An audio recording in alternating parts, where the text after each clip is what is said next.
What's one drill every breaststroker should do? The kind of logical thing is like we're going all out right now, but then that creates stiffness. You're slipping. I always put like 85% effort when I swim breaststroke, 50 breaths, even 50 breaths. Because if you don't have the mobility to get yourself in that breaststroke kick position, then you won't be able to get that whip and the power from the kick. My wife's gonna kill me. Let's go. It's like a mom when you have a sleepover and the mom just left and he's like, have fun, boys. Oh. Did we sync the audio? All right, we're live. Okay, today we've got a breaststroke special where we're only going to talk about breaststroke for 2 hours. We got Niko, Andjelic, Lincoln Hall, and Kenta Isoyama. I'm going to do a quick intro for each of you guys. Niko, former Serbian national team member, 2026 Serbian Open champion in the 50 breaststroke. You swam for Indiana University and Miami University. You were the captain of both schools. And you swam your first best time after 9 years, after being back in the sport for 9 months.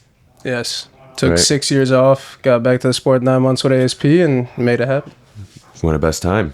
Lincoln Hall, swam and played water polo at Cal Lutheran. You're the first person in Cal Lutheran's aquatics program history to be an All-American in both water polo and swim. 2025 Scholar Athlete of the Year. Regional finalist for D3 Scholar Athlete of the Year. You were the captain of both your swim and water polo teams. And you've been out for 6 months with TOS, thoracic outlet syndrome. But you were still able to pull out a best time. Yeah. And you swam your first long course meet ever last year. Yeah. I swam my first long course meet when I was 11. That's crazy, man. Yeah. Well, I mean, there was like talks of me doing it like a couple summers, but water polo always got in the way. But like finally, like last year, it was like no water polo, so just full on. I mean, obviously now like I'm not playing water polo anymore. But like that was definitely like a big thing was like the water polo summer tournaments were getting in the way of like doing swim meets. Like I wanted to do a couple pro series meets like back then, but I didn't have the time for it. But now I can just put my full dedication to swimming. So I love that. Yeah. Your first one was 105, yeah? 106.2. It was at the Masters meet that me and Niko went to together last year. You were at that one too? Yeah. The first one that you did? Yeah, that was my first meet back after training. And did you know Lincoln was there? No, but you had no idea who he was. He kicked my ass there, so. Did you do the 100 too? No, come on. I barely finished the 50 there. Oh, okay. And then we also have the one and only, the legend. No, I'm not. Mr. Isoyama. Kenta Isoyama, he is an ASP strength and swim coach. He swam at Orange Coast College for 2 years. He started off as an intern, and now you are ASP's secret weapon. And ASP would not be possible without Kenta. Right? You guys agree? Yeah, yes, 100%. Absolutely. 100%. Absolutely. Legend of a man. Best times in breaststroke is 29.0 or R29.0 in the 50 long course and 106.8 long course. What were you short course? I mean, after, because I had a back injury. Oh, back injury. So that's why I couldn't swim like well. Like, I don't want to say my time on the short course. Okay, what was your back injured best 100 breaststroke time? Like 57. Oh, that's not bad. That's good. With a back injury? Yeah, no, that's good. That's not bad. All right. So, do you guys think, as you guys are all three of you guys are breaststrokers, do you guys think you were born or made? I feel like I was born. I have very stretchy ankles. My dad... But is that because your dad made you sit in a certain way, though? Probably, but he was a water polo player his whole life. He was a professional water polo goalie, and when I was 10 years old, what Sean's referring to is every time the commercial would come up on the TV, I would have to sit with my feet out like that to work that flexibility. Position. Yeah, but like ever since I started swimming at 8, and I remember back then my best event was the 50 breast. So I feel like there was nothing that developed. It was all born into a breaststroker. I was always bad at freestyle. Yeah, your freestyle is pretty funky. Oh, yeah, it is. You got this crazy elbow thing going on. Still 20.7 though, right? Or what was it? 20. What? It was like I think 20.7 or 6 in Miami. But that was really that's good, bro. Yeah, that was literally just kicking out to 15 and just spinning my arms as Like all fast as I can. powered. Yeah. Oh, that's good for not even swimming at all. That's pretty freaking good. Yeah, your underwater kicks are actually not bad. Yeah, I know. Yeah, even though you only get one of them. Yeah. How about you, Lincoln, Kenta? Were you guys born or made? I think it was made because in water polo you're forced to breaststroke kick a lot. And sometimes water polo players aren't that good at breaststroke, but I guess for some reason, like the breaststroke kick in water polo translated pretty well. Obviously, I have like the funky breaststroke kick, the off-time breaststroke kick, but the reason why I wouldn't say I was made is because my joints are really tight. You know what I'm talking about? My mobility is not really good, so like I can't turn my ankles out naturally like Niko, right? So it's like I can't get like the same kick because I'm restricted by mobility. I think that's why I wouldn't say I'm made a breaststroker. Excuse me, I wouldn't say that's why I'm not born a breaststroker. I think Do I you was think made. water polo made you a breaststroker? Yeah, 100%. Do you think the egg beater is useful for breaststroke kicking? Kind of. I think the only thing that is not beneficial is that you have to turn your hips internally, and I think that's the reason why like when people breaststroke kick they kind of look like this, and then they kick out rather than they go straight. Can you describe it for the audio only folks? Yeah. So for breaststroke kicking, you're supposed to go straight back, and then you want to do like a whip-like motion with your ankles and make a circle with your ankles. And so for me, I kind of go like this with the egg beaters like here, and so your hips internally rotate and then externally rotate. Instead of you want to go straight back, and then you want to make like a whip-like motion. And for obviously, I still do the whip-like motion even with the water polo kick, but I still think like my hips they naturally come in instead of coming straight back and then out. That's the biggest difference because in water polo, it's like your egg beater and you're internally rotating, externally rotating with your hips constantly. And because of that, I think that's kind of the reason why I have like that funky breaststroke kick in my knees. They don't come out, they come in. That's why they stay in because of water polo. But I mean, if you look at Nick Mahibir, the guy who signed for Singapore, he played water polo. And like, if you look at his Instagram, like he has so many videos of him talking about how water polo benefited his breaststroke. And I 100% agree that it can, but you have to have the mobility for it. So you think the egg beater will be detrimental? Egg beater will be detrimental to the breaststroke kick if you're not mobile. But if you are mobile, egg beater is beneficial to your breaststroke kick. Yeah, 100%. I think what's beneficial for it is that the power translates really well. And because for some people, like there's a lot of water polo players that aren't good at breaststroke, but there's a few that are really good, and a lot of them are goalies actually. So a lot of goalies when they're forced to swim because in high school, it's like the thing was just like, oh my water polo coach is making me swim in high school, and so a lot of the goalies actually would be good at breaststroke because their legs are so strong because they constantly egg beater all the time. Like I'm sure Niko's dad was probably a good breaststroker too, and he probably didn't know it. But was like, was he good? It was, yeah. I think to his point, like because we always do the egg beater like drill underwater, and then we kind of call it like single leg breaststroke kicking. If I went to a water polo coach and showed them how I egg beater, they'd be like, "That's totally wrong. Like, you would not be a good water polo player like that." Because egg beater, you want to be very hip abducted, where your knees are as far apart. Lincoln, correct me if I'm wrong. Yeah, no, you're right. I mean, it's like the analogy is kind of like when you're egg beating, you would kind of want to pretend like you're sitting like a chair. And so you want your legs to be like that wide. You don't want to have like a super narrow egg beater kick because then you can't egg beater. Right. You have to make it wide enough to pretend like you're sitting in a chair. And so that's like kind of the analogy you want to put in your head. But that's why I think it's like yes and no to the breaststroke and the egg beater kick, how it translates. It's kind of a tough one, but like some people get it really well, like the goalies, like they get like the power a lot. But sometimes it doesn't translate because some of the people like on my team like can't swim breaststroke for the life of them because they can't get the timing down.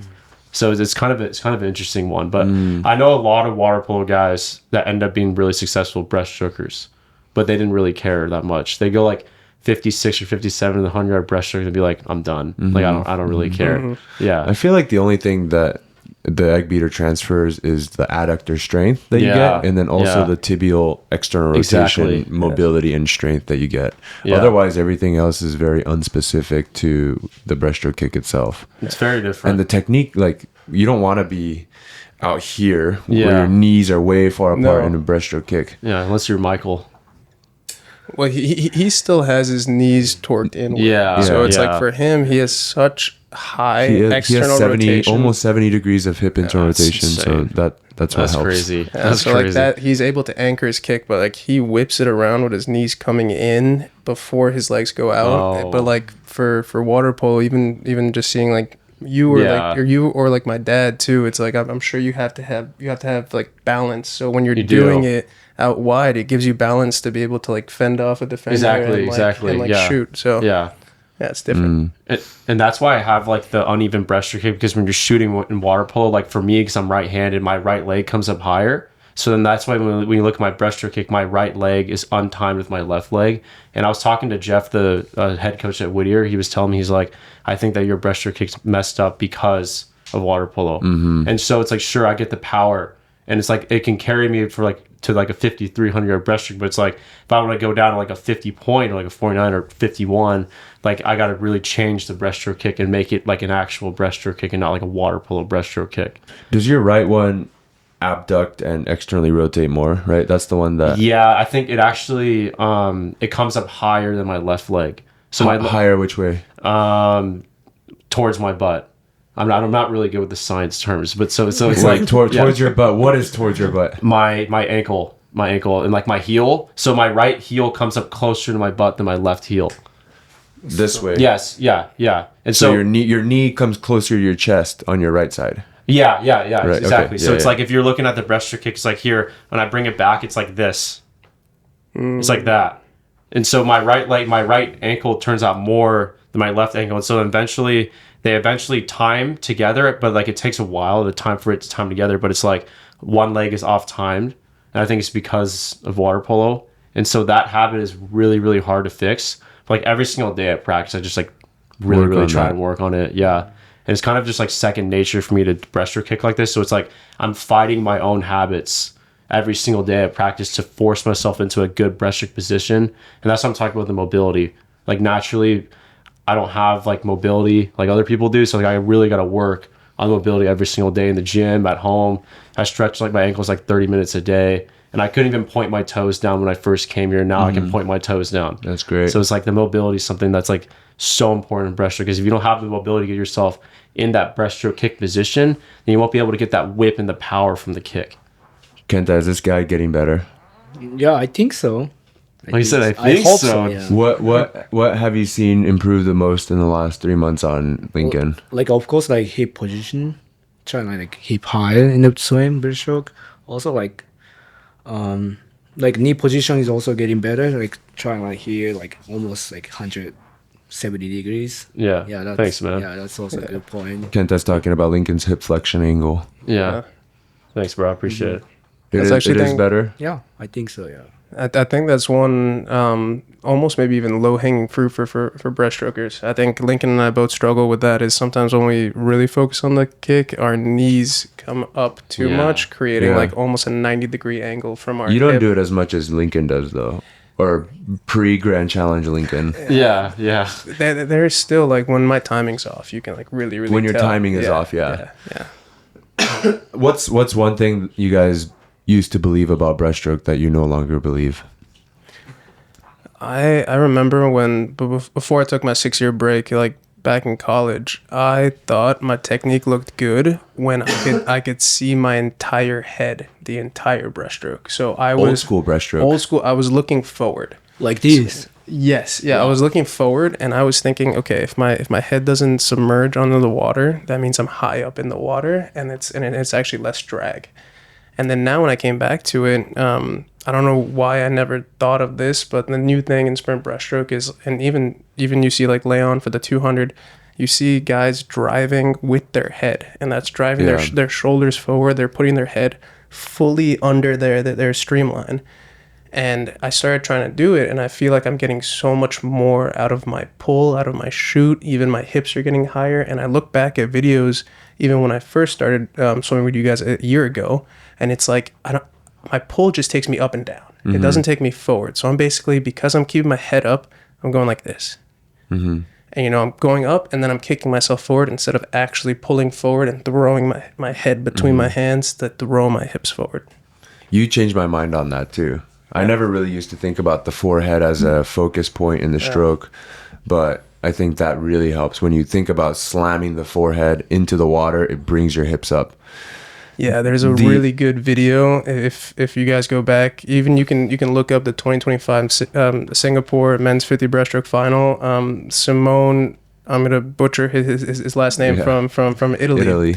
There's an underwater video that World Aquatics posted, and he takes 25 strokes. His tempo is super, super high, probably like a 0.8, 0.9 tempo, but the entire time you're seeing him slam his head down. It's like an intentional movement of his forehead down and up. You're like trying to give yourself a concussion with the water every time you do breaststroke. Yeah, but when you're doing it correctly, you're actually going forward. So you're slamming it down, but it's moving you forward. That's why, like, sometimes when I do it correctly and I'm moving forward, my cap doesn't fall off. Sometimes when I'm tired and I'm slamming my head, you see my cap like flying off.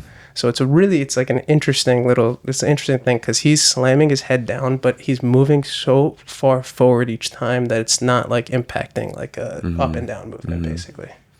I've been playing with that myself. You know how I swim before practice sometimes, and I've been playing with the slamming of the forehead myself. But when I do it and I slam it really hard, I really struggle to get into my next stroke. Do you deal with that?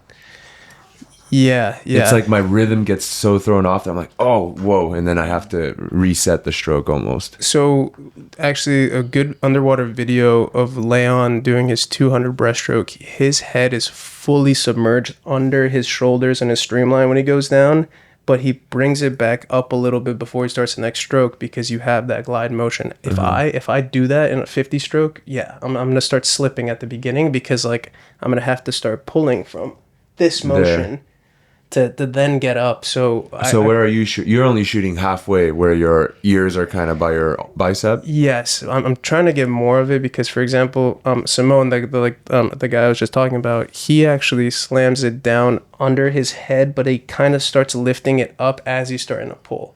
So he's kind of using a stretch reflex from his lat to like slingshot again. Yes.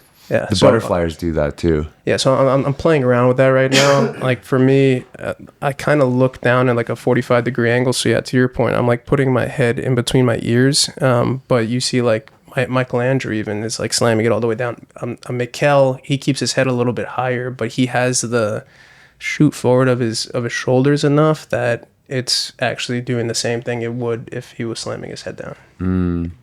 Do they teach that in Japan? Yeah. Like Japanese coach always told me, like, try keep your ear like this and try hide your ear on your shoulder. Keep Kenta's shrugging right now. Yeah, like swing like this and then boom. And then put the head down when you're coming. And then drive your shoulder more forward. Oh yeah. Wait, do they teach keep your shoulder up the whole time? Yeah, like this. So you never in the stroke is your shoulder away only from your the pull ears. down. Only the pull down. Only in the pull down. And then keep it. And then keep it there. Oh, like even like you saw like Shin or like every Japanese swimmer, they swim like this almost.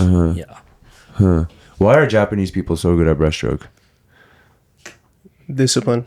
100% technique discipline. At the dinner table. No, but like 100% technique discipline, because it's I feel like it's such a technical stroke, and I think maybe I might be fully wrong, but maybe there was like a coach or two back in the day that was really good at breaststroke and then started teaching. But I feel like it's such a discipline you have to be like patient with, because it's such a technical stroke. So I feel like just Japanese culture in general, it's a culture based off discipline, and I think that's really helped like learning of the techniques. And then obviously as you get Kosuke Kitajima and all these guys, like you start learning like heroes. What they actually Is that true? I think so, because when I was a kid, my hero was Kosuke Kitajima. That's why I choose the breaststroke to swim.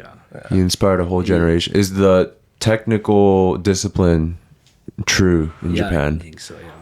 What? Otherwise, you get beat with a stick, like kickboard or like. I don't know. Actually, yeah, they throw it. Mm-hmm. Did you ever get hit? I did.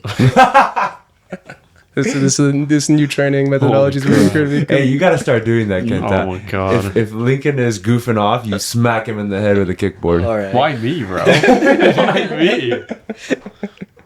Can you imagine Kenta pissed off? He's just smacking people with a kickboard. God. No, the funniest thing, like Kenta when he times us sometimes, let's just say we're working on our start and someone would like do a start and they do it wrong, and then Kenta as he's timing, he goes, oh my god.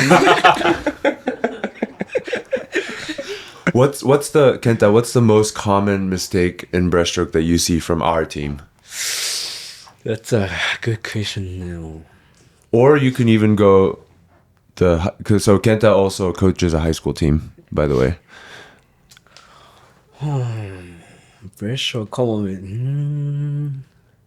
I feel like breaststroke, like for the this is my opinion, but like breaststroke, you can't go like 100% effort. You can put the 100% effort. Niko. Yeah. That's why like I was gonna say like Niko, like when he swim like shit. so yeah, when Do it, Kenta. when Niko swim breaststroke, he's so stiff. Yeah, you're too ugly, bro. Yeah. That's what he's trying to say. Yeah, like you have to be like a little relaxed on your hands and like put like I always put like 85% effort when I swim breaststroke, 50 breaths, even 50 breaths. Yeah. It's like controlled violence for the Yeah. 50 breaths. Like I've had issues being full violence. You're like too just violent. like just too because very passionate. I really want it. So for me, it's like okay, like the kind of logical thing is like we're going all out right now. But then that creates stiffness. You're slipping. So one thing that I'm trying to work on right now is when I went my best time in March, I took 25 strokes, and I'm trying to make sure every single 50 breaths I do right now is 24 strokes.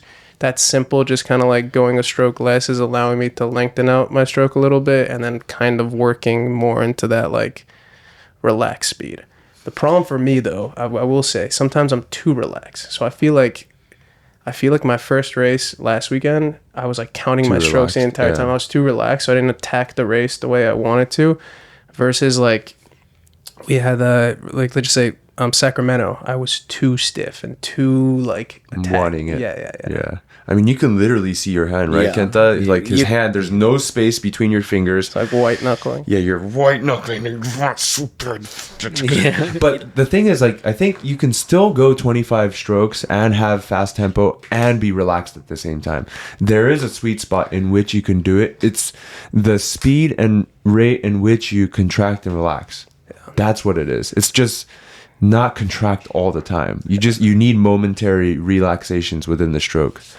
When I was a sophomore in college, so I came into college short course times.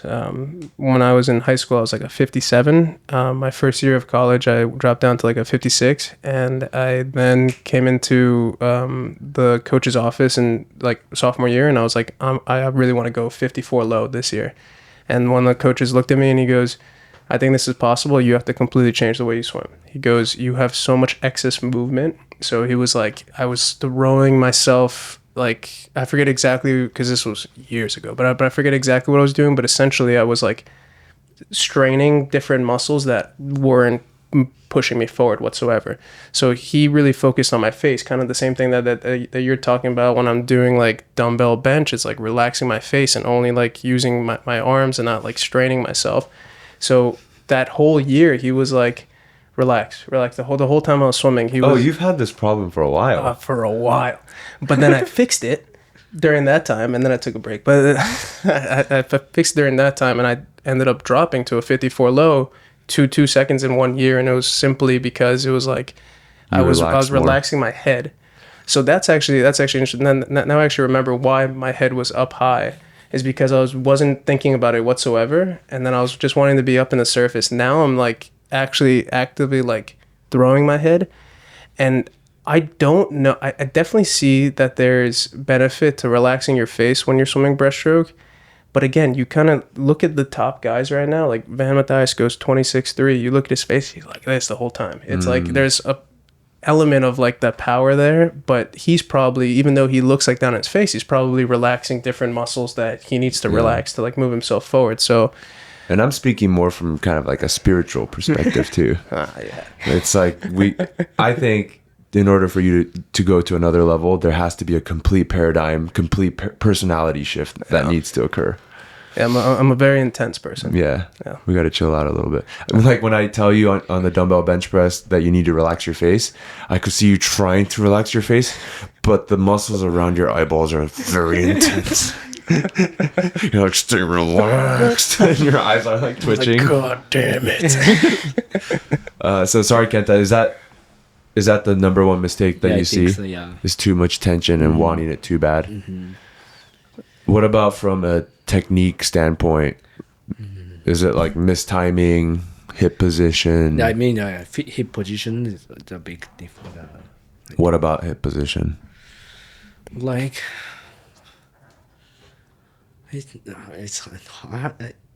it's breaststroke kick is so like talented stuff, right? I think because if you walk on like, because when I was coaching in Japan, I coach like a little kids. He only do a breaststroke breaststroke kick almost like a year, but I couldn't fix his kick.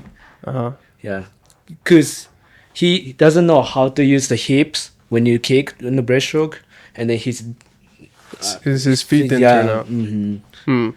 So that might go back to what Lincoln was saying. That's like sometimes when you're coaching these kids that are younger, it's like a mobility issue more than anything. Because it's like even though you were saying that you're working on your mobility, you still you have way more like external rotation than like let's just say like a Drew or someone on our team. So it's like you're still like you mean internal rotation? Internal rotation, external rotation of the ankles. Yeah.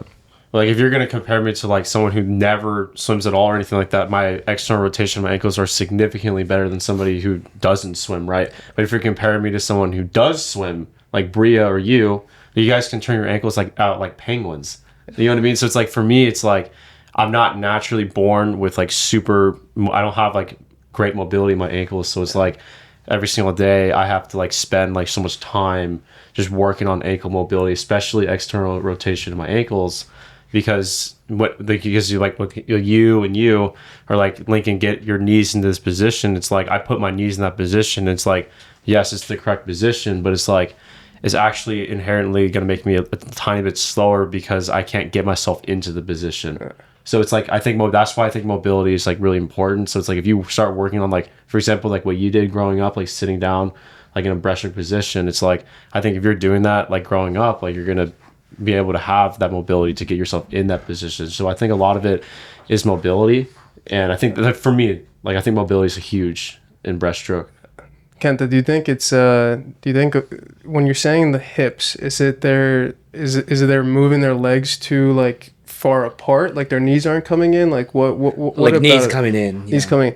Do you think maybe trying like breaststroke kick with a pull buoy? Yeah, that's why I like that that drill too. Like just put the pull buoy between my feet and the breaststroke kick. That's so helps. Good. Yeah, between your knees. Yeah, like here, not here. Sometimes I put here. And because if you have any sort of movement, it's gonna fall. Mm-hmm. This is random, but remember that one drill that Sonia, were you there? Like when she just put like the ankle band, right? Yeah, it was like I remember when I was doing it, and I was like trying to do it, and like Sonia was like, "Look, this is why you're not swimming faster." He's like, "You can't turn your ankles out." Because I remember she put the band like in between my ankles, and then you were moving. And then I remember I tried doing it too, and I couldn't really get much power from it. Yeah. I think that was a really good one. When I was at IU for 3 years, we had a breaststroke group, and it was basically like 2 times a week. It was like a 1,300 warm up, 5,200 of all out breaststroke, all out breaststroke variations of kick, drill, pull, and swim. 5,200, dude. It was like $5,000. Yes. Wow. And so when I first got there, actually, short story. When I first got there, I sprinted all out the first part of the practice, and then I would like be last in the lane, getting lapped to like towards the end. And Ray Luz, the coach, pulls me aside and he's like, "You have to get better at these practices." And I was like, "Well, I'm trying my hardest." He's like, "Think of it as like a marathon, but like I want you racing the entire time." So basically, we would do things like 400s, double pull out. Flipping turns. It was insane, like negative split. So you get one breath, essentially. Yeah. Towards the end, you're not really doing good pullouts. Yeah. And it's negative split. Then you do like 850s pull on all out on a minute, and then you do 4 100s flipping turns, like descend 1 to 4. It's like all these certain things. But what we did with the pull is we started with bands, but then like towards my sophomore year, we got these like inner tubes. Basically, it was like these. Like kind of, they like looked like donuts. Big, yeah. They're like donuts, and you put them around your legs and put it around your feet, and they allow your feet to be high. And we put a pull buoy, and with paddles we would do pull, but you'd be allowed to just turn your ankles out. So that helped us with like the actual like ankle flexion piece of it, but also. Are you flexing your knee? No. So you have a straight knee. You're just doing this. Doing that.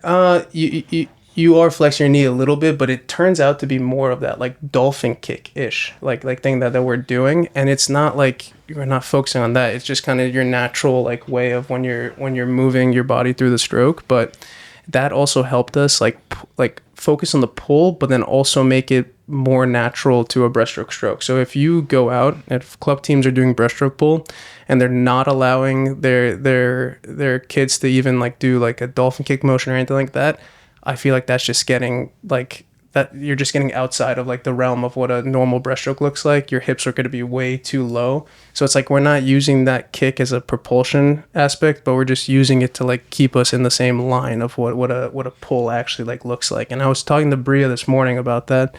I think that'll be really smart for us to start kind of incorporating some of the stuff like that to be able to like segment the stroke out of like just the pull, just the kick, but then also like, you know, that's a added piece of working that ankle flexion. How do you guys feel about breaststroke with paddles? Kenta doesn't like it. I like the finger paddles, but not the big paddles. I also like the finger paddles too. I like them a lot. Yeah. Yeah, I mean, we used to use the big paddles, the finger paddles, but I've seen a lot of IU videos with breaststroke with paddle, like regular size paddles. The like big blue paddles I have, we would do that, and we would do like 400s breaststroke pull with those. Oh my god! But like The thing is, like, I can't even get a normal stroke in with the big paddles. Like, It's hard. I cannot do a correct. And Yeah, also pattern. the recovery too. It's kind of like stuck here. That's why. You kind of get used to it. But I think like I think the thing I was talking about breaking the wrist, it's easier to do with big paddles. Like you're able to feel that a little bit more. But again, like I was 18 to 20 at that time. I'm 28, almost 29. Like my shoulders would break if I just kept doing big paddle breaststroke the entire every day. I think Tebow likes breaststroke with paddles. I can't remember. I'm sure he'll watch this. Hey, Tebow, comment. Hey, Tebow's gonna be like, these guys have Actually, no idea. Tebow would be a really good guy to have on this podcast too. Yeah. He actually has a lot of good insight on breaststroke. Oh, for sure. Yeah. Even though he does his dolphin with his pull on the pull Oh out. yeah. Like He's the so Calvin weird. technique. Yeah, Yeah. Calvin's is even more old school. Oh, I told Tebow to hurry up and get back so we can kick his ass some more like we did last year. Yeah, I think he's gonna try know. to come in you September kicked his or ass something. last year. You're I gonna kick his wasn't ass there. too. Yeah, Oh, you're gonna- yeah. I'm here now. Yeah. Oh, you weren't there when Tebow was there, was he? Were you? I wasn't there. He Niko wasn't there. was. I was there. He was Yeah. there. Oh, okay. Oh, yeah, because of your shoulder. Yeah. Speaking of pullouts, let's talk pullouts. Oh, the worst part of breaststroke. Yeah. Absolutely, The best part of breaststroke. It was for me. This has been my weakest part since I started swimming. Yeah. Kenta, what's the most common mistake you're seeing in breaststroke pullouts? Two big dolphin kick on the first. I agree. Yeah. Yeah. Shout out Calvin And Zen. and Zan Yeah. and Santi and Yeah. Sean when he does 25 breaststroke. By the way, listeners, Sean goes a 11.9 without a fast skin 25-yard breast. So pretty damn good for not a breaststroker. Pretty damn good. Yeah. That is good. Thank you. Yeah, the breaststroke, I think people bend their knee way too much on the pullout. Yeah, it's because we only get one. So like for me, I'm like, I like need to make this one really, really good. But then I ended up like when I slow it down, it's like my knee's like at a 90-degree angle. Right. When we do the freeze frame of your Yes. video, it's like that. You're hitting brakes there. Whereas like Zen, which is interesting, because Zen has, I mean, you guys will check out his like video too on his underwaters. It's not only the dolphin kick, it's the pullouts as well. His underwaters are insane. But because he's so good at dolphin kick, I think his dolphin kick that he does, it's like a very natural, like he doesn't bend his knee too much when he does his pullout. Whereas like, I mean, we don't do too many dolphin kicks right now, but No. I'm probably speaking for the both of us where I'm Yeah. like, we have the one dolphin kick. We're trying to make it really, really good. And it ends up just being like, just breaking our line. Yeah. What about the recovery of the arms? Well, I mean, it's interesting because if you look at like all the different breaststrokers in the world, like you see Kate Douglas, she goes like this, and then Leon goes like this. Can you And- describe for the audio Yeah, only people? so I mean, if you want to think about it like this, it's like when you're going like here and you come up, it's like you're doing like chicken wings with your arms. And then, for example, Adam Peaty, he goes like this, and he brings his hands all the way up across his body. He crosses He them up his crosses- body. He crosses them up like up his body, and I think everyone does it differently. But for me, I like to cross up my body because when I go like this, it causes so much drag. And like Yeah. that's why it's interesting because I like see Kate and Leon, they do that all the time, and I'm like, I feel like that's like so much drag onto their pull down. I think a good principle is get your arms from down at your side up to a streamline as quickly and efficiently as possible. You don't Yeah. want to do as much drag, but you want to make that motion really, really quick. So I struggle sometimes getting stuck in that motion, and I think it's more on the timing of when my kick up is. So for me, when I'm able to do it efficiently, when I finish my pull out, I'm like, gliding, and my hands are down, or they're like down by my thighs, and my feet are straight. I'm gliding. I would need to start the motion of bringing my arms up before I start my kick, and almost even have my arms past my face when I start my kick to make the timing work. And this looked really good today, by the way. Yeah. Your arm recovery motion looked really good today. Yeah, because I was thinking about just bringing my arms up first and then kicking them out. Is that what you were cueing yourself? Yeah. Oh, wow. Why don't you do that every time, bro? Bro, I'm trying. Dude, you come to a dead stop every time you do this. I'm trying. Today, you're actually moving forward as you're bringing your hands forward. I was like, shit, swimming's complicated, dude. God damn. I know. Yeah. It's so weird. It's so weird how, like, even though you're doing the same thing every single day, there's so much variation that you can see to a trained eye. Yeah. Because I think if an outsider came in, they're like, yeah, it looks exactly the same. Yeah. And it's interesting, too, with swimming, and I'm sure you guys feel this, too. When you take a little bit of a break, maybe you come in feeling kind of, like, weird in the water, but you maybe sometimes even do a different type of technique that, like, you just, like, you had enough time out of the water that you're like, oh, I should try this. Like, it kind of happened to me when I went off and got married in May. I took 3 weeks off from the water, came back, and I was like, oh, wow, my head should be moving this way. And I feel what was the realization? It was kind of like, obviously, like just how we were talking about, like throwing the head like down even more. Like for me, before I went off for my wedding, I would still think about that, but I was keeping my eyes pointed too far forward. And then when I came back, it wasn't like, it was something that I felt in the water that I was like, oh, this is how I can bring my head down more. So it was just kind of like being out of the water for 3 weeks. When I came back, I was trying to relearn everything, and it made me like find a different type of technique in it. I see. Yeah. Wait, so you're just saying that you're looking down more as you slam your head? Yeah. But it was something that I felt even on my pull during it. I can't really describe it, but it was like it was kind of, you know when you go in the water and you're like, you feel something. Yeah. You can kind of illustrate it in your head almost. Yes, I have no idea what to say and like the words. Yeah, I know. I feel the same way when I play music. Like there's shapes that come out, but you can't really describe what it is. Yeah, it's kind of. It's kind of like there. Yeah, you just feel it. It's that sensation that you're looking for, but you don't quite know how to describe it to other people. It's just DNA, bro. It's just DNA, bro. Shout out Zen. Peanut butter. Okay, and then arm recovery, and then how about the kick on the pull out? Kenta? Pull out. So the arm recovers, and then kick. Yeah. The first kick, like boom. Yeah. Are you thinking of anything different on the first kick than your other kicks? No, I'm just do like no. Just do it. Just do it. I did notice something interesting from Bria today. On her first kick, she was deep, and so she wanted to come up. And that first pull, she was very vertical, and she hit the brakes. And I told her, hey, let's try to keep that a little bit more smooth, and not be so vertical. And she fixed it, and it looked way better. Yeah, I think that's important, like the angle in which you break out. The absolute best first kick out of anyone in the entire world is Michael Andrew. If you see him after his pullout, and this might be just because he has a very stellar kick with very good mobility, but he doesn't speed through that process too much. So like for me, I feel like my breakouts are good when I like just do the quick kick and I'm immediately into my pull. He kind of uses his glide a little bit, but because his kick is so flat, like if you watch him, he like shoots past people on his just kick up. Mm-hmm. And it's such a big, like just powerful kick. Yeah. Have you heard him talk about how his foot is close to the surface and he catches a little bit of air? Yeah. And he says it's a good trade-off for him. Yeah, because it's like people. What do you think about that? Yeah. People sometimes. I think I saw a video of Peter explaining that. He was like, people say that like, oh, we're catching air, we're not getting as propulsive as possible, but it's like he's already at such a wide and powerful kick, and because his feet are up at the surface, it's also eliminating a lot of drag. So we were talking about this. It's worth it.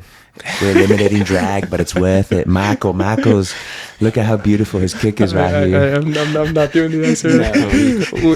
We were talking about it this week that like I'm at a point right now where I'm kicking down too much, and that's creating a lot. That's making my body like create a lot of drag. Your foot at the extension of your kick is like 3 feet below the surface. Yes, rather than like when his is probably 6 inches below the surface. Yeah, because I mean he's literally at the surface, went on the draw, and then he kicks straight back. Yeah. So we got to get you there somehow. Yeah. Well, like I think Niko needs to know how to float first, cause The floor. yeah, cause you How to float. yeah. I Even like definitely that, struggle yeah. floating. I definitely struggle floating.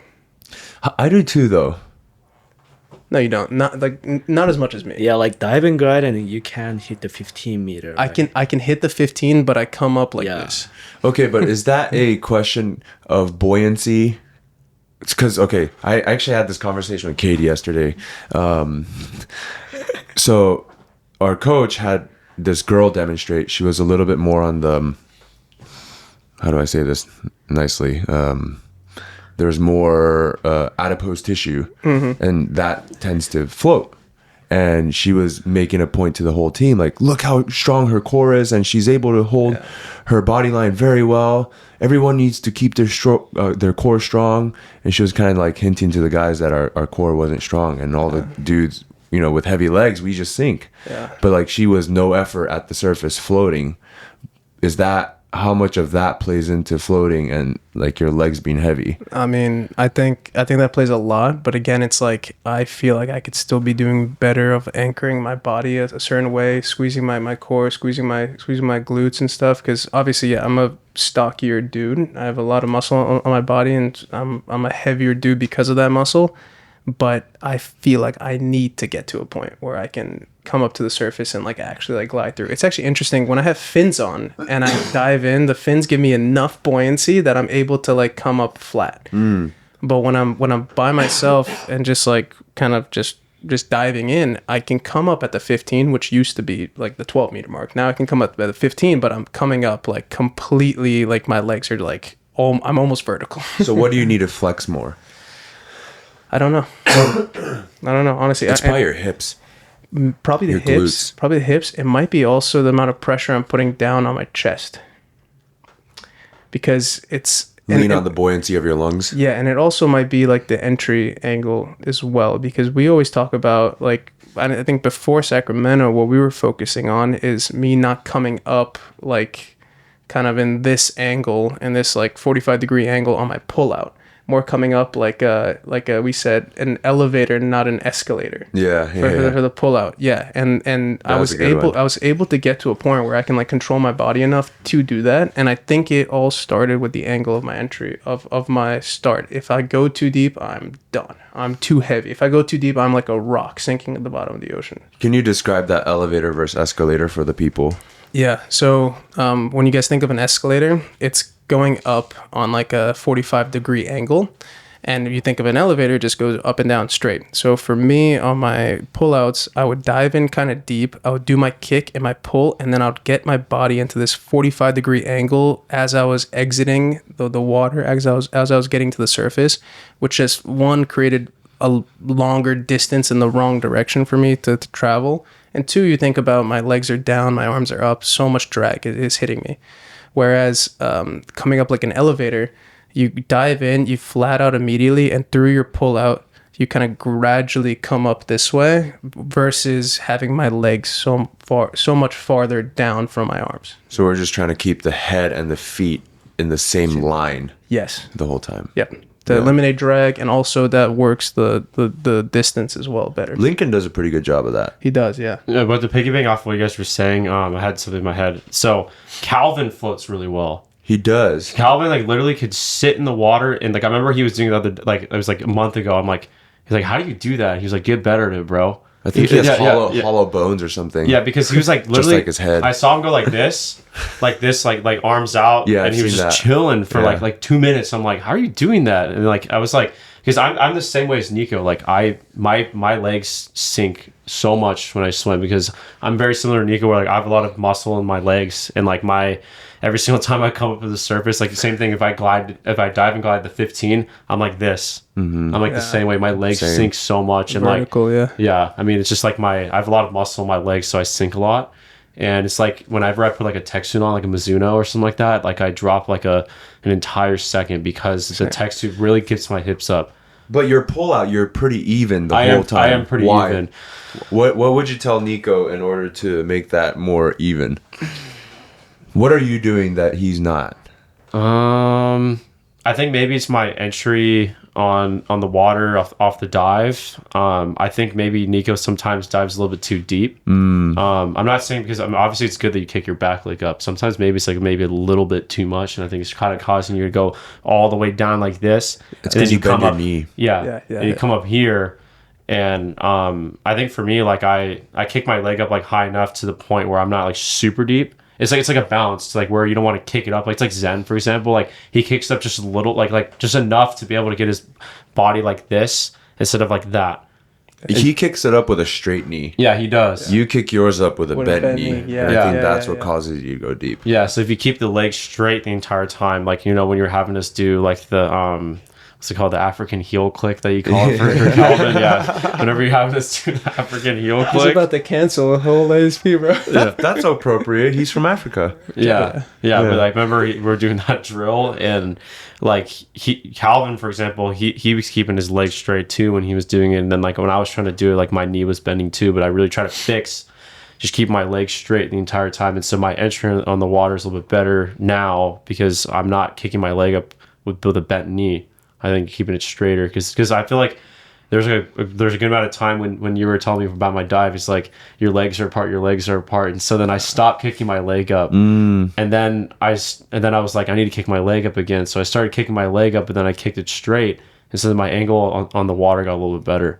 But I still have a hard time when I glide, like when I enter the water, like Kenta sees it too, like when he times me like diving guide like the 10 meter, I'm like 3.9. Or you know what I mean? So it's like I feel like my glide on like the surface of the water, I start if I were to glide, like I start losing it like Niko, like I start going like that.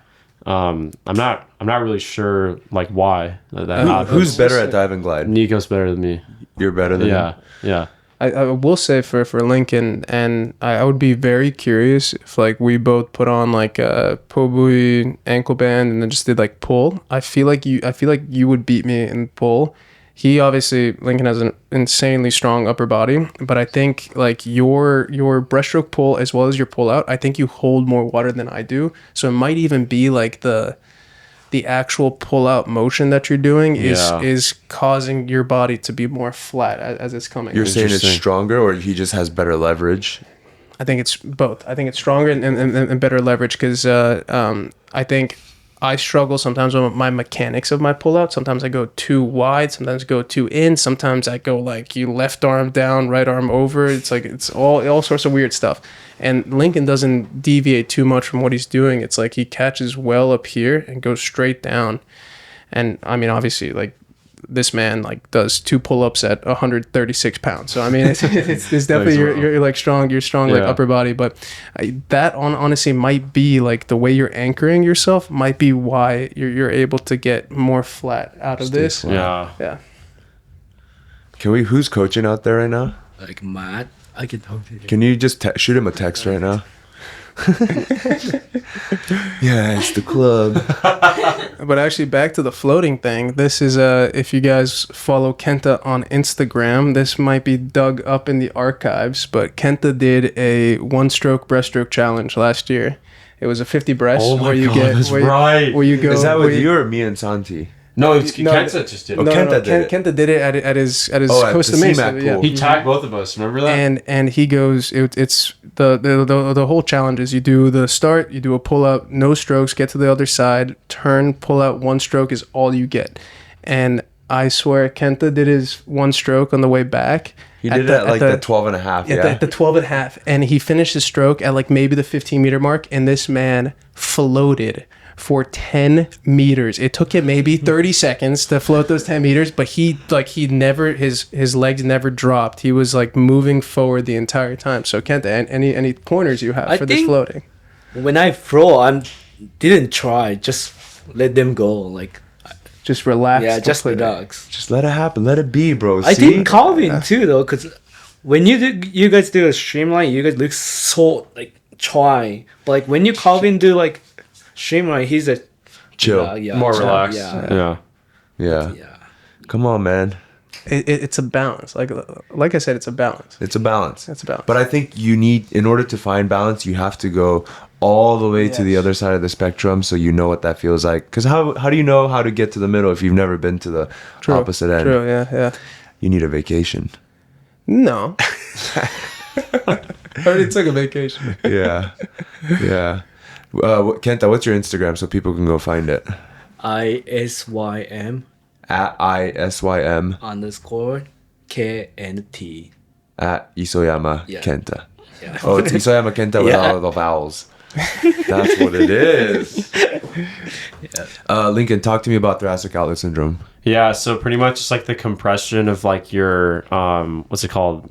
It's hard to explain, but it's like there's a thoracic outlet like right here, and it kind of it's Collarbone? like It's between your collarbone it's and in your first first rib. rib. Yeah, collarbone first rib, and so there's not a lot of space in between there, and so I think kind of what happened, why I got it, is because at first, obviously, it's like overuse from swimming a lot and playing water polo, and like obviously, like you're really compressing that thoracic out, especially in breaststroke too, when you're going like this, like here. Shrugging your shoulders. Shrugging, yeah. And so kind of like what that's causing me is it's like I just get like fatigue in like both my arms like pretty quickly, and like for example, sometimes when we do like the 35s and like the 50s, and then we go to like 25 like short course yards, like I'll like dive off the block and I'll like literally just like fall straight down in the water because my arms are just like so tired. It was like that one practice when we were doing the like the 25s, and we were on what's it called, and I was like starting to go like 12 O's and like 12 ones with the suit on, and then it was because of like my arms just getting like super tired, and like Has it been getting better?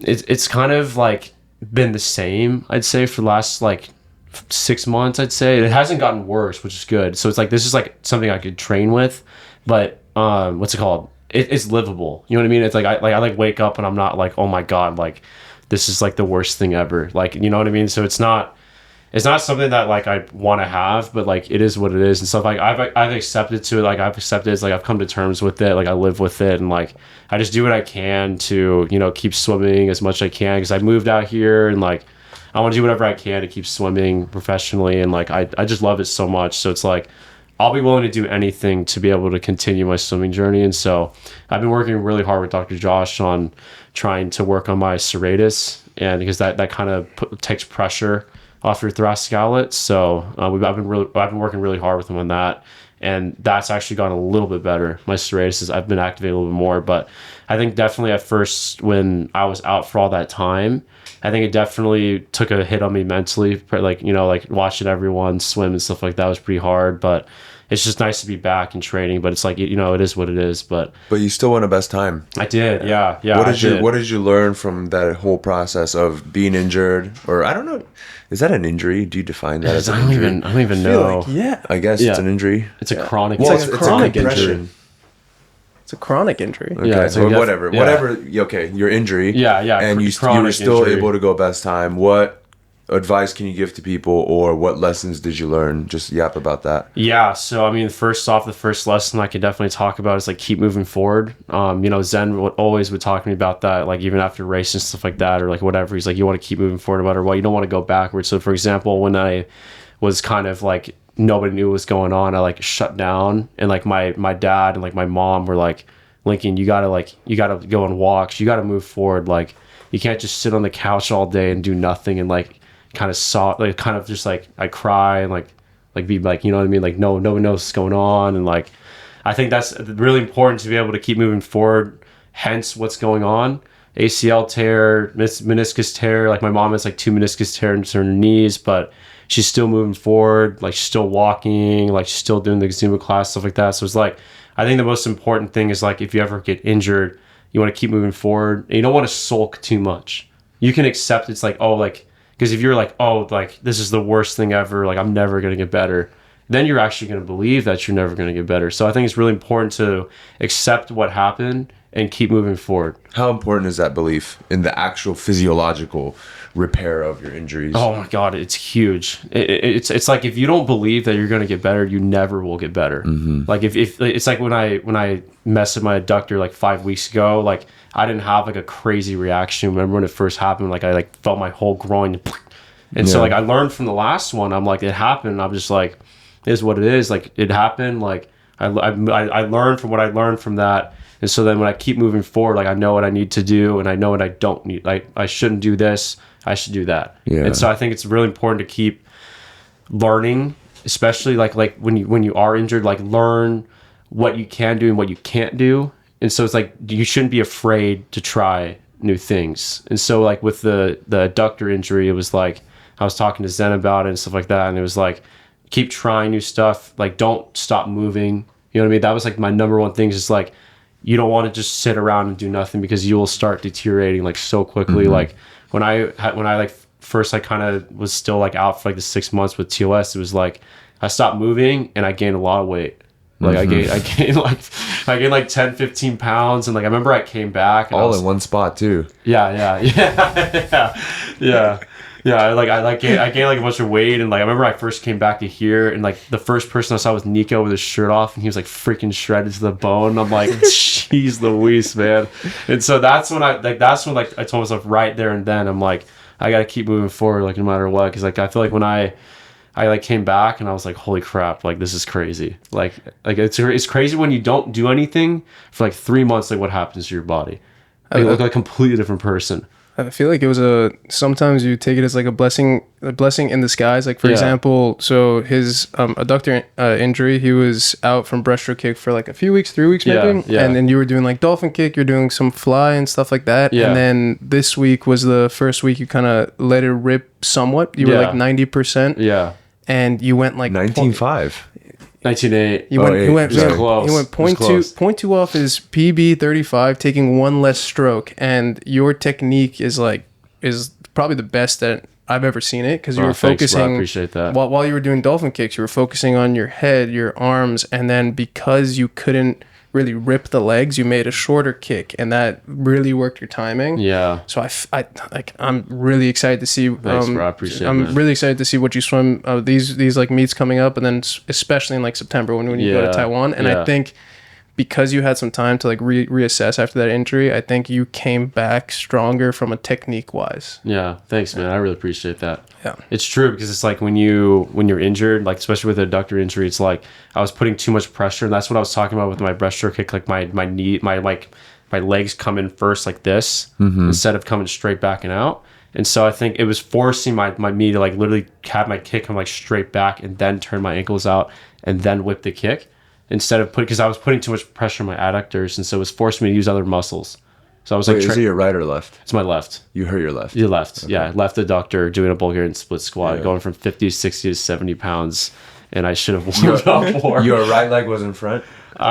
Yes, my right leg was in front, and I remember when I was doing the 70s on both sides, I came up, I remember I was with Jimmy, and I'm like, Jimmy, let's go 70 pounds, let's go 70 pounds, and then Jimmy was like, are you sure? Like Jimmy, I'm like, yes, Jimmy, let's go, blah, blah, blah. I'm trying to get him pumped up. You know, Jimmy's a super relaxed guy. I was trying to get him pumped up. I'm like, let's do 70, and so then I go up, my groin, and then I looked at Jimmy, and I'm like, oh crap, bro.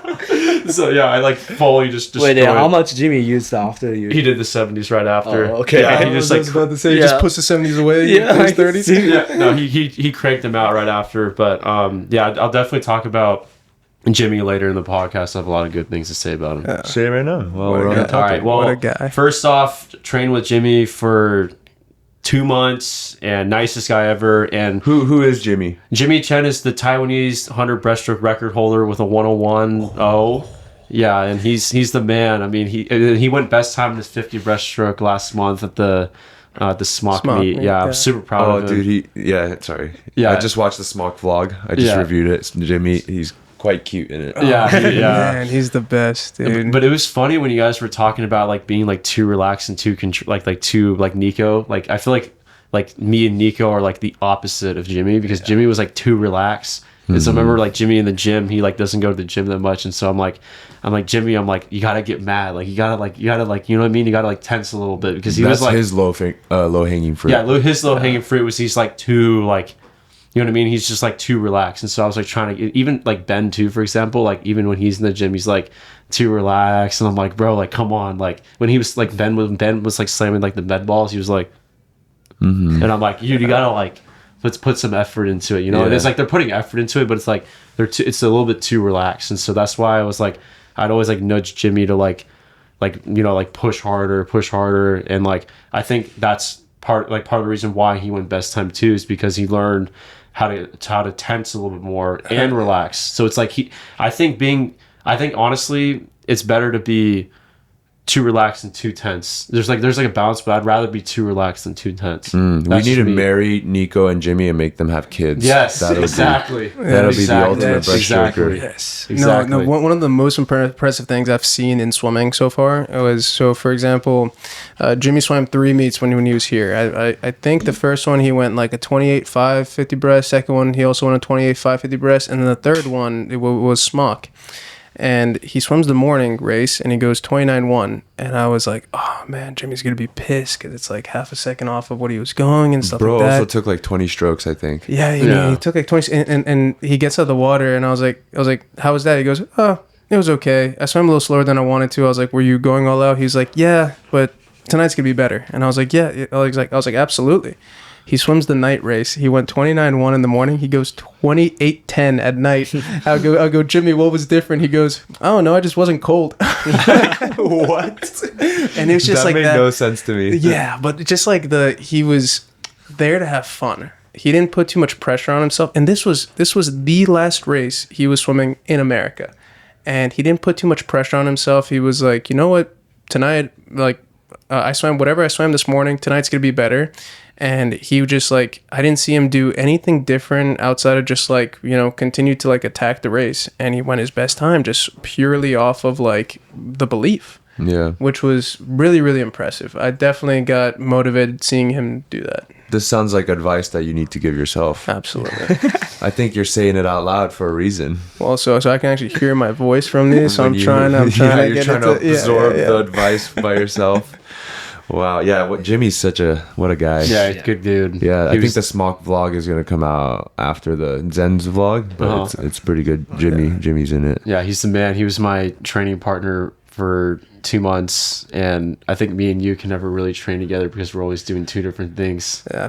Plus, I was like out of town for most of the time. Yeah. That's true, bro. Yeah, because I remember like whenever we train together, it's like you're always like you're tapering for this meet and I'm not tapering for this meet. It's like you're tapering for this one and then maybe I'll be tapering for it. So it's like we're always on like 2 different pages, and like same with our gym workauts too. Like you do the deadlifts and like I'll do like the squats, and so it's like we're doing different stuff. That actually brings up a point. So Sean, when you started ASP Pro group, it was Marina, Calvin, Santo came in, and Santi and all these guys were 50 freestylers, 50 flyers. No breaststrokers. I then randomly sent you a message, and you're like, yeah, just come and train. And I was the first breaststroker. Then we brought Lincoln in, and now we have people coming to visit, like Jimmy. We had Michael and Mikhail come, who swam breaststroke. What have you learned in the past year from like basically learning how to be a sprint freestyle coach that works for breaststroke, and what are the things that you saw that are maybe different for someone training a 50 breast? The big one is the head thing. Yeah. I never thought about the head, slamming the head. The other one is one of the things I used to really believe is how much you exaggerate the hip extension. Like you have to really extend the hip and then shoot. And then while it's extended, keep the hips up and shoot your hips forward and get your back dry that way. But for 50 breaststroke, I don't know if we have that much time. Yeah. So we kind of, I don't want to say compromise, but you have to achieve the hip extension in a different way. It's through body position and not through active hip extension. Yeah. I would say my opinion, and there's a lot of people that probably disagree with me. I think when you look at propulsion for swimming, butterfly, backstroke, freestyle are all arm propulsive activities. Breaststroke's typically a leg propulsive stroke, a leg dominated propulsive stroke, but not the 50 breaststroke. But not the 50 breast. I feel like the 50 breast is arm dominated. I think the arms dictate the tempo, the timing, and even the kick. You see a lot of the best 50 breaststrokers out there. Their kick is very short, but it's enough propulsion without the added drag. So I mean, this is true for all swimming, but like we're trying to be as propulsive as possible with the least amount of drag as possible. Yeah. I think the other thing is cutting the kick short. Yeah. That's another. I used to think that you have to maximize the range of each kick, but what we see is like it's kind of okay to do like a half breaststroke kick and just use it to. It's almost like a body. You're just doing it just to get into a good body position. Yeah. It's the same as freestyle. You just kick. Well, there's a little bit of propulsion, but like much of the kick is to just help you with the body position. Yeah. Now, training wise, specifically from the type of training that we're doing, maybe in the weight room and in the water, have you saw something? I think breaststrokers need a little bit more volume. You think so? Yeah. Yeah.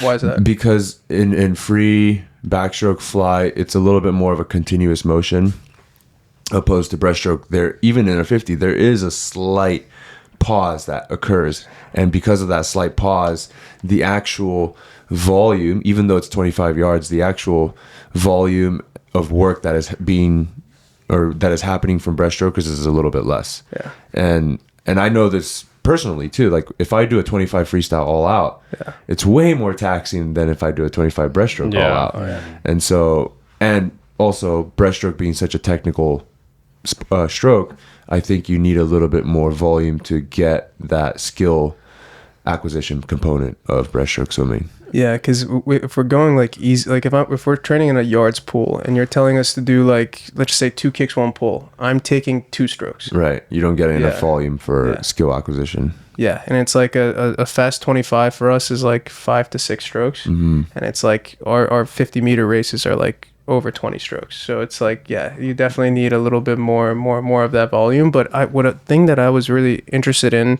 when I joined ASP was obviously the type of training that we're doing kind of stems from kind of the McAvoy method, and it's very like we increase the amount of race volume we're doing, hugely decrease the amount of like quote unquote yardage that we're doing.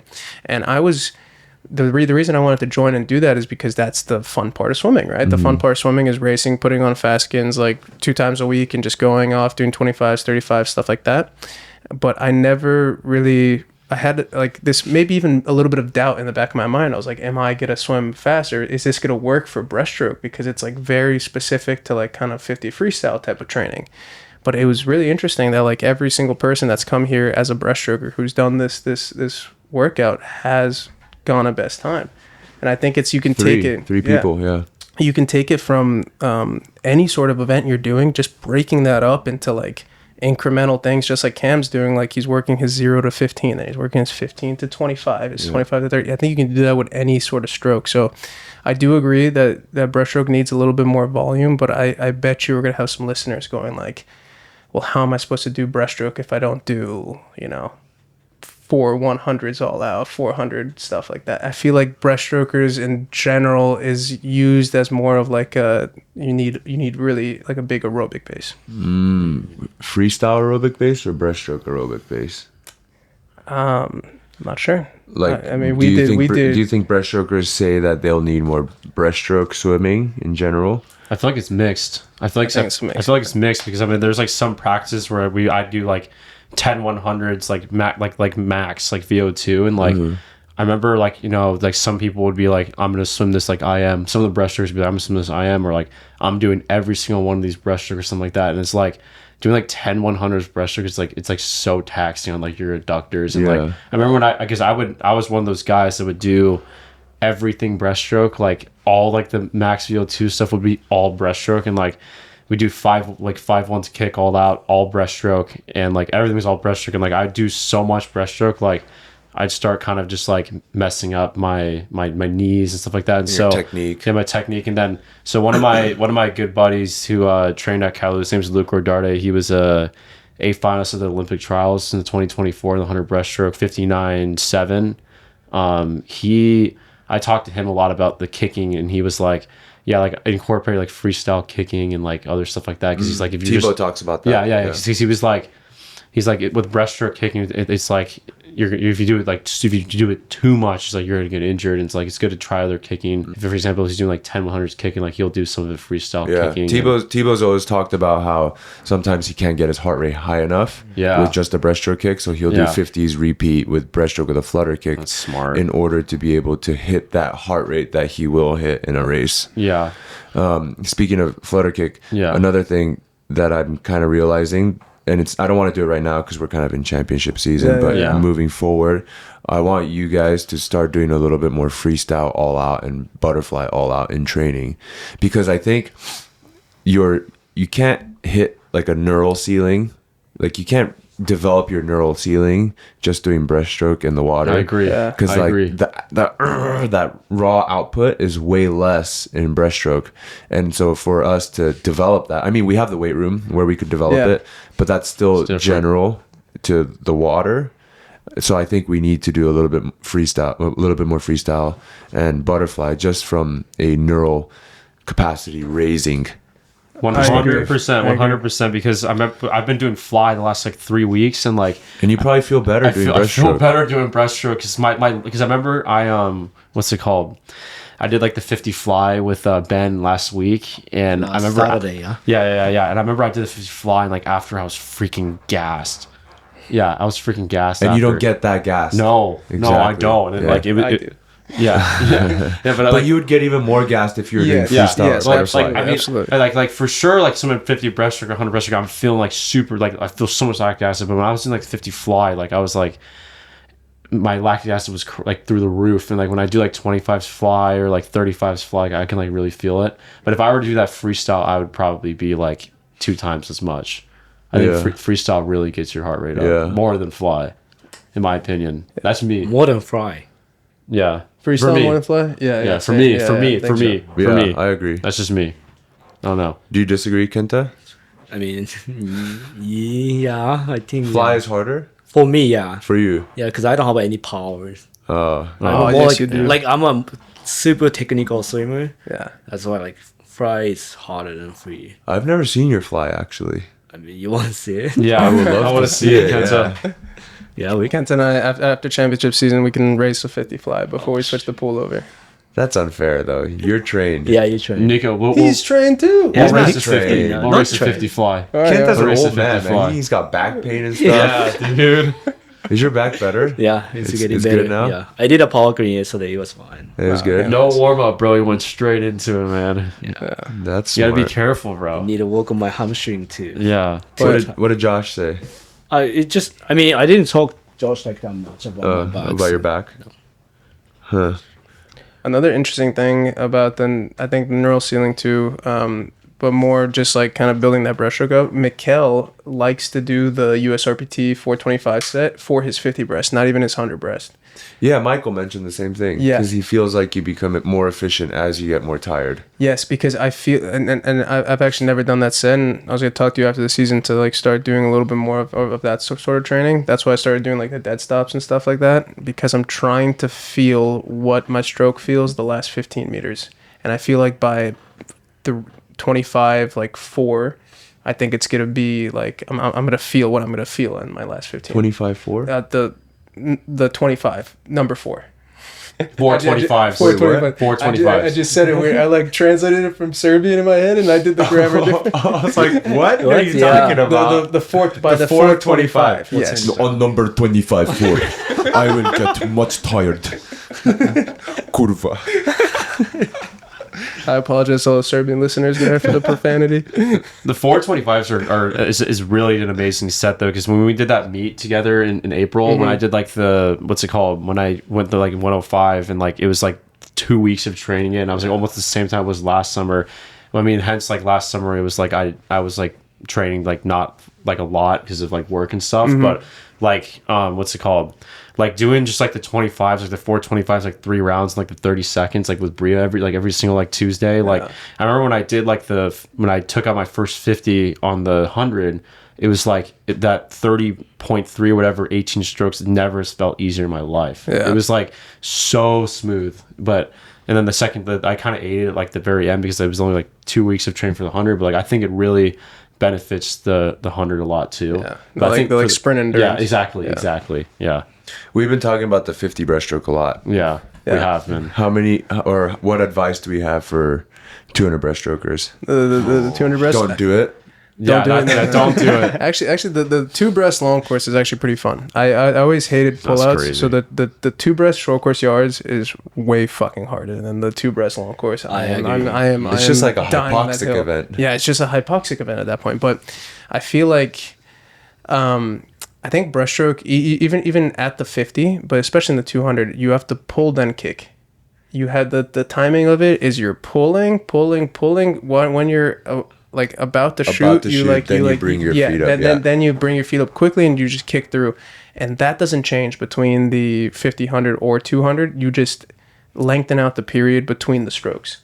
So for the 200, so the timing between the pull and the kick is longer in the 200, is what you're saying? No, the timing between when you pull and you kick is the same throughout all of them, except the timing you glide. So I'm not going to really glide on the 50 breast, and the 100 breast I'm gliding a little bit more, and the 200 breast I'm really gliding. The timing is the same, but the intensity and speed in which it happens is different too, right? Yes. But like the I should be kicking at the same time comparative to my pull that I'm doing on the 50, on the 100, and on the 200.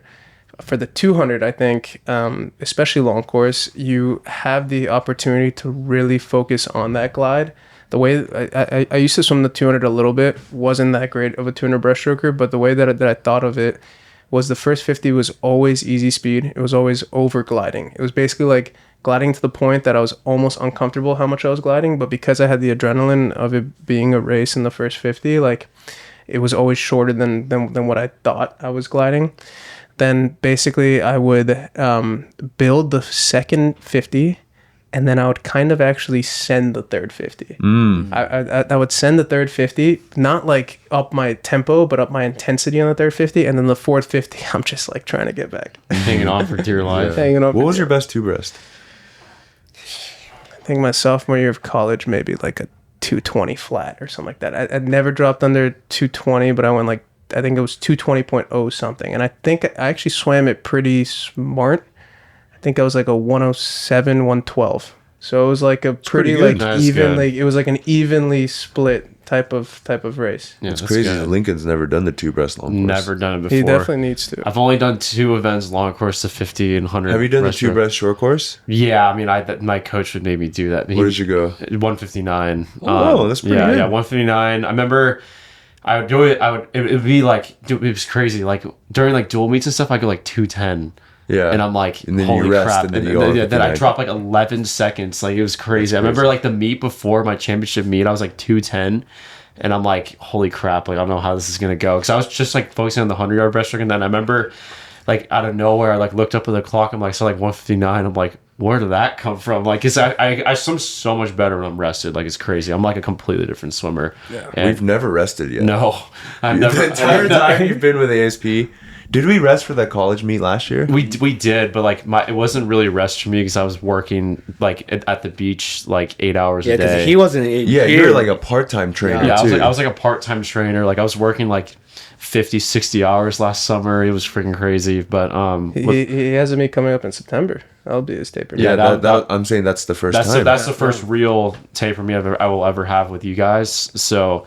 That's why whenever I talk about like my times, like long course meters, just like 29.3, 105.5, I just feel weird saying because I feel like I know. Oh, you're gonna go so much faster. That's what I'm saying. I feel like I know I can do so much better. So it's like I'm excited. Yeah, so I'm it's like excited. talking about the times. It's like hard to talk about because I haven't done like a meet where like last year I was like fully rested for like Division 3 nationals and like my conference. I was like fully rested for that, but I haven't had a meet where I've been like fully rested yet. But I'm really looking forward to it. Yeah. Yeah. What was your two breaststroke course? I don't think I've ever even went under. I'm pretty sure it was literally 2000. 2000 and then 220. Maybe we have to do it this short course season. KP. No, bro, I can't. Short course yards. Dude, I'd die if I did that again. I do think I can go best time in the 100 short course yards.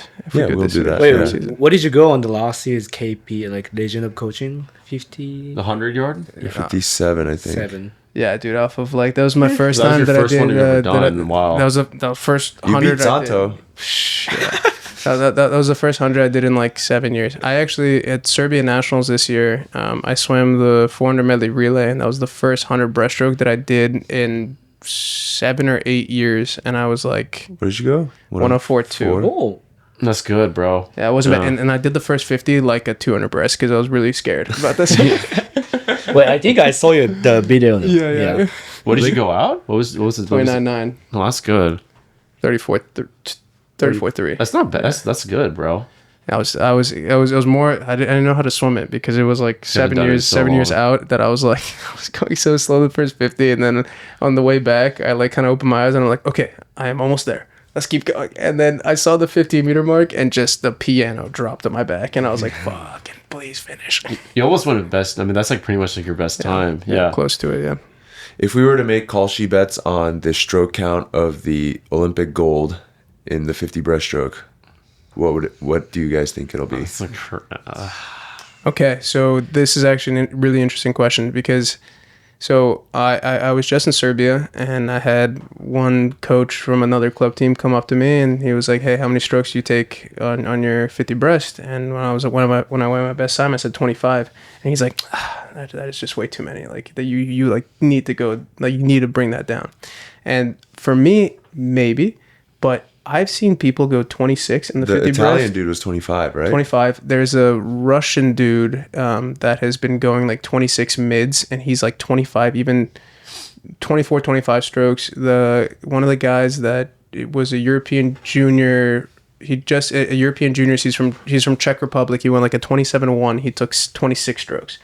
PD has done 26 mid, usually taking 24, 25 strokes. He's also now done a 26 mid using 22 strokes.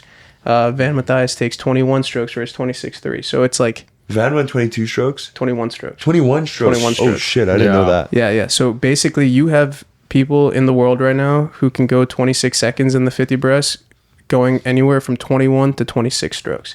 So if It's got to be the widest range of all the strokes. Yes. Yeah, No? that's a lot different. Well, I mean, freestyle is kind of... Freestyle is usually between 50 free is usually between 34 and 37. I think, it's maybe pound for pound, like the amount of strokes, because there's less strokes and stuff like that. But if we're taking bets, I mean, I think probably 20. If we're doing down the middle, probably 23. But like again, it's like Van can go a 25.7, break the world record, win with 21 strokes, and then the second place guy takes 24 strokes. So it's like such a big variance. Michael takes like 20. Yeah. Michael's 20. Yeah, well, it's like 20, 21. It's pretty low. What do you guys think about my advice to Jimmy? Because he takes 20, and I said you need to be 22. That is... Is that good advice to give him or not? I think it's good. I think for him, yes. It's good because For him, right? Because he's too relaxed. The way he swims it. For the way he swims it, he's too relaxed. So, like, I considered multiple times, do I tell Jimmy this advice of trying to go 22 strokes, or do I just let him be the way he is? Maybe that's his path to success. But I was like, the way he's swimming it, I think he needs too relaxed. He's too relaxed. I will say Jimmy has an amazing last 15 meters, but I think it's because it's like he's taking such little strokes that he's like he's just not descending tired. his 50. Yeah. But like, for example, you look at Van's 26.3, I guarantee you his stroke rate is between 0.9 and 1.0. And that's my stroke rate when I'm taking like 24, 25 strokes. You know what I mean? So it's like... So he's just holding water. Yeah, so I would say for anyone listening, if you're thinking about, okay, should I take less strokes? Should I take more strokes? Put a tempo trainer in. Do it at like typically for 50 breaths. I would say like if you're able to hold water 0.9 to 1.0 tempo per stroke, and then see what that looks like for you. I wouldn't tell like a high school age kid to take 21 strokes because Van Matthijs takes 21 strokes and then be gliding their 50 breaststroke. You know what I mean? So it's like everyone swims so differently, especially in breaststroke. So find out what works for you. What's one drill every breaststroker should do? I like underwater breaststrokes. Oh, that's so good. Yes. Underwater breaststroke. Because you can feel the whole water on your hands and on your feet, and like I do I do every meet warm up. Same. Yeah, I like it. Same timing. You can do it slowly. Even if you're doing a 200 breaststroke, you can glide underwater more. If you're doing 50 breaststroke, you can do it quicker. But I think because you're completely submerged underwater, so what we're talking about is like completely being submerged underwater, doing full breaststroke. Yeah. Are you underwater breaststroke? Are you bringing up the head and slamming it too, or are you keeping the head in line the whole time? You're keeping the head in line, and you're just focusing on the arm motion and then the leg motion. Yeah. And for me, it's feeling the water, but it's like a timing drill for me for my meet warm ups.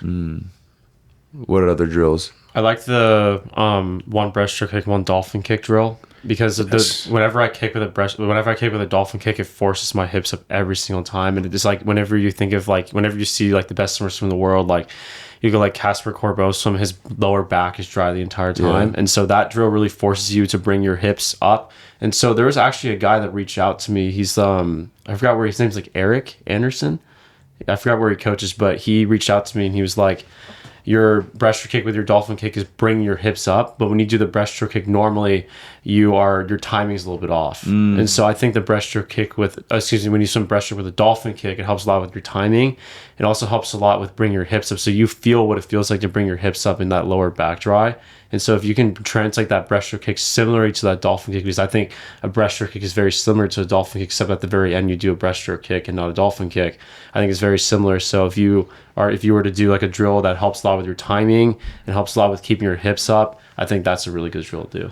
I will say we have to be careful. This is a new discovery for me. It's a new learning for me. Watching Niko, I think we have to be careful with breaststroke with a dolphin kick.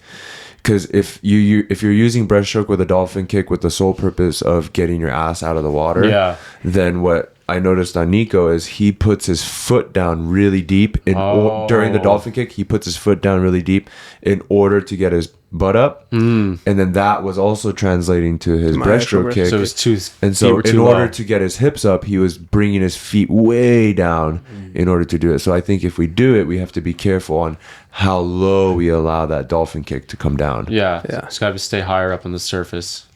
That's a good point. And then I think if we're talking about the 100 breast, 200 breast as well, even like a beginner drill for even like high school kids and younger, 2 kick, 1 pull. That's an easy way to work the line. I mean, the most efficient part of the breaststroke is the glide motion. So what we talked about for the 200, so just normal stroke, 2 kicks, get into that line. And then even when I was at IU, we used to race that. We used to do 2 kick, 1 pull, like races. So we did that too, no? Was that one of the races I made up? No. Oh, we did double pull out. Double pull out, yeah. So that's actually interesting too. If you want to do it more for like a 50 or 100 stroke, just like go as fast as possible. Then you're really going to be able to feel where your timing's off or you're dragging your feet, because if you try to bring them up too quickly and your body's not ready for that, you're going to feel a complete stop. So start off slow and then do like a 25 all out 2 kick 1 pull, and you'll be able to feel where things are messed up. That's a solid point. All right, I have to wrap. I have a staff meeting at 3:00. Yeah, no problem. I haven't had lunch yet. Yeah, no problem. I'm kind of starving right now, honestly. Wait, did we answer the question from last previous guest? I opted to not do it because then who leaves the question? Oh yeah, true. Yeah. You know? Yeah. We all leave one question. The whole other podcast is 4 questions. No, and our next podcast tomorrow is also a 4-man podcast. Sick. Tomorrow. So I was like, that's kind of it's gonna get weird, so I'm gonna save it for the next solo. Fair. But if you want a question, Kenta, we could do a solo podcast together. Yeah. You and I. Yes. If you want. Kenta, come on, man. But can you guys leave us with some words of wisdom, pieces of advice for the people? Anything? Like what's a big lesson that maybe you've taken away this year that you want to share with everybody? Kenta, what's it like coaching these guys? Oh, coaching. I mean, I like working with like all ASP pros because they're having fun for the training. I think having fun is so important to continue the sports. I agree. Go ahead. Yeah, so I think like the number one thing is like you want to have fun swimming. You know, it's like if you're going to practice every single day and you're just like having a bad attitude, it's like you have to find your passion for it. Like, what's the reason? Like, why? Like, why are you doing this? It's like, what are my goals? What are my expectations? It's like if you have those goals and expectations, then your purpose of swimming and your passion for swimming goes up a lot. So that's just like, I heard you talk about this in your vlog. Yeah, it's at the end when you're yapping. Oh yeah. For the 3 minute yap. Because it's just it's true.